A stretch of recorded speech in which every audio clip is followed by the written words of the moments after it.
So I'm here in Gotzis with the one and only Ashton Eaton. Ashton, why aren't you competing today? I was in practice a couple days ago, and I actually felt really good. I thought, man, I feel so good, I think maybe I can get a record. And I threw the shot put and just completely tweaked my back.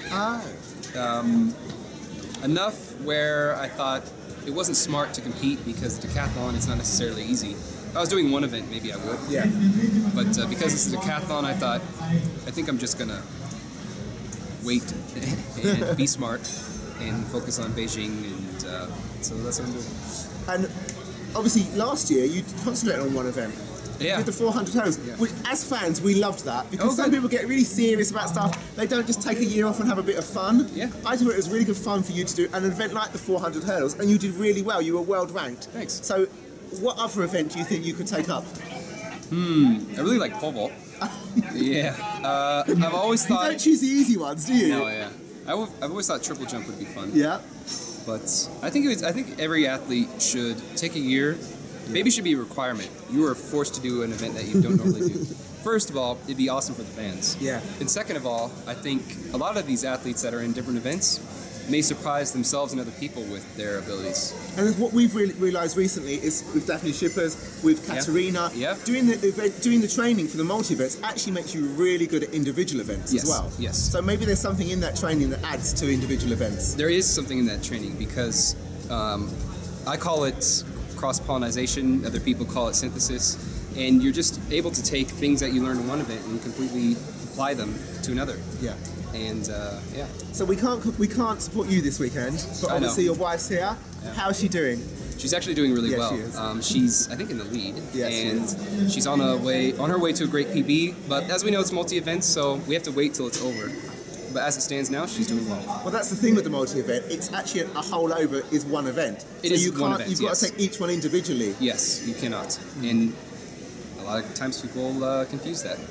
Now we're here this weekend, obviously, because Jessie's back. Mm-hmm. We think she's doing really well. What's your opinion about Jess this weekend? I think actually she's doing really well. If she wasn't doing well, I would say so, but I think she is.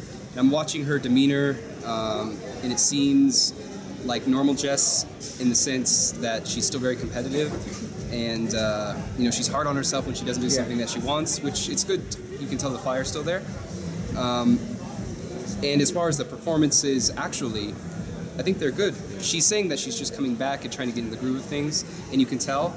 But it doesn't seem like she's really missed a beat at all. It just seems like she hasn't done anything for a couple of years. Exactly, and I think some of the events, especially events like the high jump and the hurdles, you need to get back into the rhythm. So it's not just about being fit, you need to have a bit of practice as well. 100%. The high jump especially. Yeah. And that was kind of her bread and butter.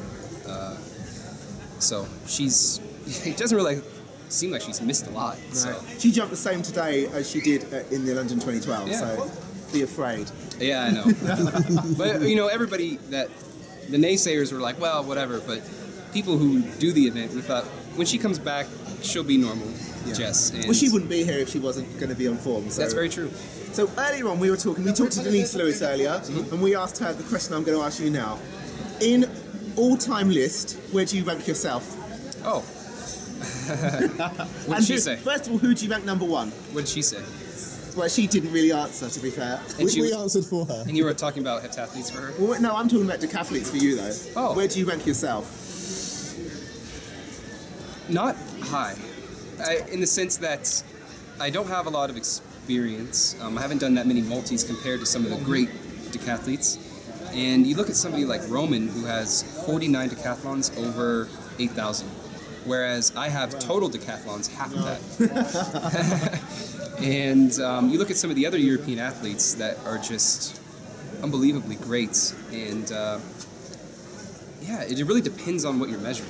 Ashton, stop avoiding the question. Well, no, where do you rate yourself all time? If it was something simple like the 100 meters, it would be more simple. But it's not that. You cannot simplify the decathlon. So who's your number one of all time? For the decathlon? Mm-hmm.